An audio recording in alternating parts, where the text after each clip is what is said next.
Thanks, Catriona. Brilliant. Thanks so much for that introduction, Catriona. And welcome to Convention, everybody. Not to kick us off on a pessimistic note, but the last 6 months have been truly grim.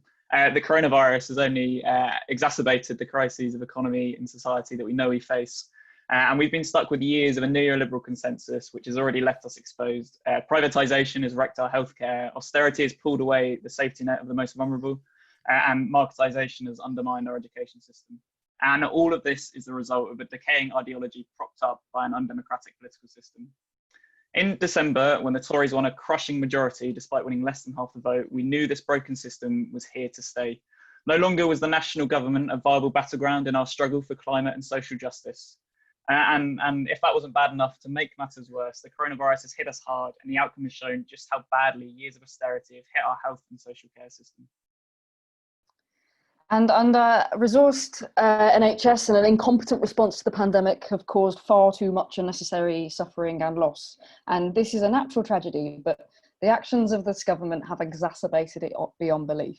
The irony should not be lost that the government's decision to lock down late and protect the economy cost lives, and yet we remain the hardest hit G7 economy. So amongst the pain and suffering, young people have been hit particularly hard. Hundreds of thousands of students have lost valuable months of education, and the parts of the economy hit hardest during lockdown, which I'm sure many of you people rely on for employment.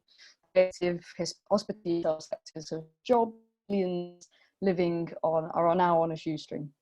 So nor does our entry into a deep recession inspire hope that young people will be able to move past this crisis very soon. All this additional social injustice is, of course, accompanied by the ever-present problem of climate injustice. At the start of this year, forests burnt globally, and how long ago does that seem? And now we're facing heat records and a burning hot summer. Once more, it's young people and the citizens of the global south who have the most to lose from climate chaos. And once more and once again, the governments of the world are turning a blind eye. This last week has been yet another example of how the events of this year have hurt young people and entrenched inequality. Unable to take proper exams, A-level students have been awarded grades key in deciding their futures on a mix of factors. In England, for example, exam boards have entered ranking within classes and schools pass results into some sort of dodgy computer program to come up with the scores, combined with a little bit of privilege. But pretty predictably, this has resulted in thousands of students receiving grades far beneath their capabilities, and has led to students in schools in deprived areas suffering the hardest through absolutely no fault of their own. And despite such heartbreaking stories and examples of deep inequalities in the distribution of grades, the UK and Welsh governments are refusing to listen to teachers and students' calls to scrap the algorithm, and the scene is set for next week's GCSE results to be just as messy. Whew, dark. Though amongst all this, there is a glimmer of hope.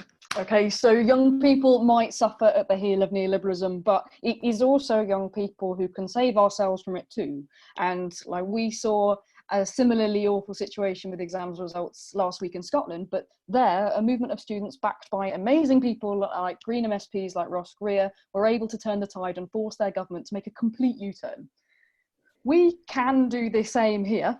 As the climate strikes have shown, no force is stronger than organised young people fighting for their futures. So let's do it. This is true also across all sorts of issues. It's our future to win, and time again, young people have shown just how willing we are to win it. Be it on their streets, fighting for climate justice and organising mutual aid groups in our local communities. It is our role, our imperative, and our opportunity to build the just society that we want to see. And it's that future we've been fighting hard for in the Young Greens. We stand for a just, radical and green society. We understand that our futures and for the planet's futures, society needs an unprecedented overhaul. We understand that it's time to scrap neoliberalism, a twisted ideology that stands in the way of justice.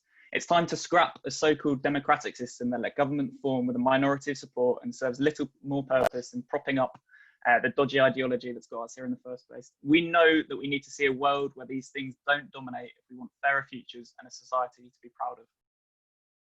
And as a movement, we must always stand for our principles. And that means we stand for housing justice, for pioneering programmes of municipal socialism, our two favourite buzzwords, building the homes of our generation needs, and in solidarity with overpaying and underappreciated tenants.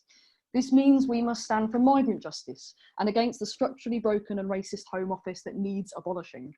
An institutional hatred for migrants, even as they risk their lives to reach safety, is not something that can be reformed away. Instead of border cops, we fight for a world of open borders and against the new imperialism of Western powers. And it means we must stand for social justice, a society backed with universal basic services so that everybody has what they need to live, whatever their situation. People young and old have a right to dignity and equality in their lives, yet society is letting them down.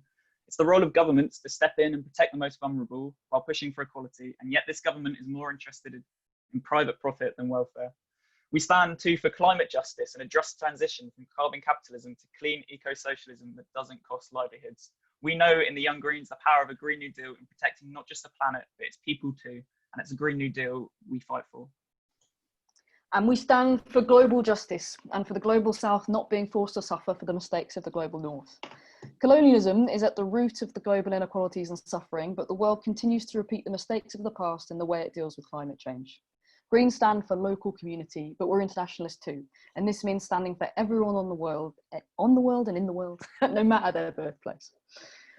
What we have to stand also for racial justice in solidarity with urgent demands of the Black Lives Matter movement. It's incumbent upon us, in fact, as a movement, to recognise the terrible inequalities on the basis of race that pervade society and politics, and then to take a stand against them. We must root prejudice on the basis of race from society and from our movement.